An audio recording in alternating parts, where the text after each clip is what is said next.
Endocrine system, section 6. I will discuss the parathyroid gland and calcium metabolism. So starting with the disorders of the parathyroid glands, the most common cause of hypercalcemia in the outpatient setting is primary hyperparathyroidism. In hospitalized, the patient is usually malignancy.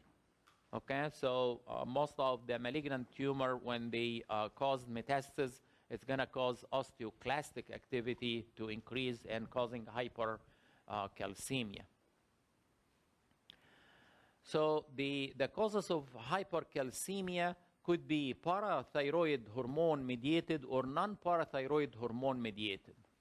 So the parathyroid hormone mediated, we have primary hyperparathyroidism, tertiary hyperparathyroidism, benign familial hypercalcemia. But my question is, why secondary hyperparathyroidism does not induce hypercalcemia? Do you think that I forgot to put it here?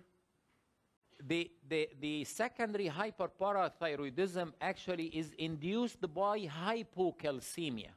So you guys remember what is the primary hyperparathyroidism? It's like the parathyroid gland is producing a lot of parathyroid. What about the secondary hyperparathyroidism?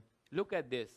It's a state of increased secretion of parathyroid hormone due to parathyroid gland hypertrophy in response to hypocalcemia in patients with chronic renal failure. So let me clarify this. You have a patient with chronic kidney failure. When the patient has chronic kidney failure, what is going to happen with the absorption of the phosphate? It's going to increase. What about the calcium? Is going to decrease.